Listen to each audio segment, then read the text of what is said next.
Hey there. We are on chapter 19 of Dr. Dolittle, which is pretty crazy. So we have this chapter and then chapter 20, and we are done with the book. So, chapter 19 is called The Fisherman's Town. Gently then, very gently, the doctor woke the man up. So, if you remember, the uncle was in a cave on a stone island and he was sleeping, I think. So, but just at that moment, the match went out again, right as he was waking him up. The man thought it was Ben Ali coming back, and he began to punch the doctor in the dark. But when John Dolittle told him who it was and that he had his little nephew safe on his ship, the man was tremendously glad, and also he was very sorry. The man told how the Barbary dragon had left him on the rock when he wouldn't promise to become a pirate, and how he had been sleeping down in that hole to try and stay warm. Then he said, "For 4 days I have had nothing to eat or drink. I have lived on nothing." "Ah, there you are," said Jip. "What did I tell you?" Because remember, Jip could smell that he hadn't eaten or drank anything. So they struck some more matches and made their way out through the passage into the daylight, and the doctor hurried the man onto the boat to get some soup. When the animals and the little boy saw the doctor and Jip coming back to the ship with a red-headed man, they began to cheer and shout and yell. The swallows up above started whistling at the top of their voices to show that they too were glad. The noise they made was so loud that sailors far out at sea thought that a terrible storm was coming. "Hark to that gale howling in the east," they said. Jip was awfully proud of himself, though he tried hard not to show it. When Dab said, "Jip, I had no idea you were so clever," he just tossed his head and answered, "Oh, that's nothing special. But it takes a dog to find a man, you know. Birds are no good for a game like that." Then the doctor asked the red-haired fisherman where his home was. When he told him, the doctor asked the swallows to guide the ship there first. When they came to the land that the man had spoken of, they saw a little fishing town at the foot of a rocky mountain. The man pointed out to the house where he lived.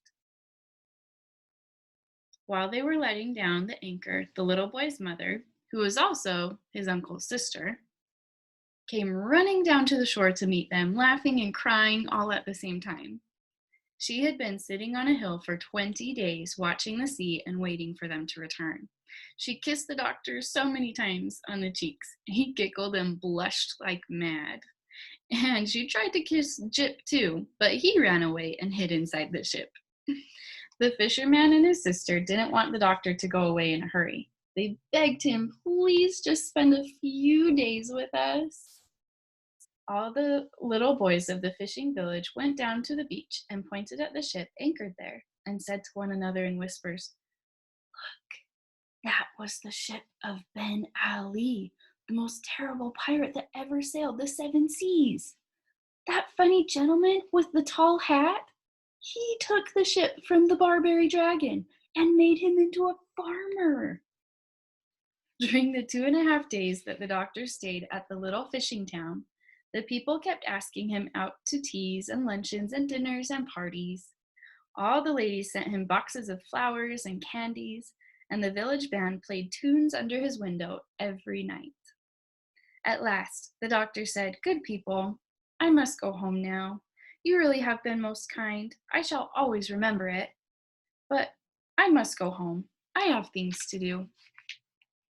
Then, just as the doctor was about to leave, the mayor of the town came down the street and stopped before the house where the doctor was staying. Everybody in the village gathered around to see what was going to happen. After 6 page boys had blown on shining trumpets to make the people stop talking, the doctor came out onto the steps and the mayor spoke. "Dr. John Dolittle, it is a great pleasure for me to present to the man who rid the seas of the Barbary dragon this little token from the grateful people of our worthy town." The mayor took from his pocket a little tissue paper packet and opened it. Opening it, he handed it to the doctor. It was a perfectly beautiful watch with real diamonds on the back. Then the mayor pulled a larger parcel, so a larger package, out of his pocket and said, "Where's the dog?" Everybody started to hunt for Jip. At last, Dab Dab found him on the other side of the village, in the stable yard, where all the dogs of the country were standing around him, speechless with admiration and respect. When Jip was brought to the doctor's side, the mayor opened the larger parcel, and inside was a dog collar made of solid gold. A murmur of wonder went up from the village as the mayor bent down and fastened it around the dog's neck. For written on the collar in big letters were these words: "Jip, the cleverest dog in the world."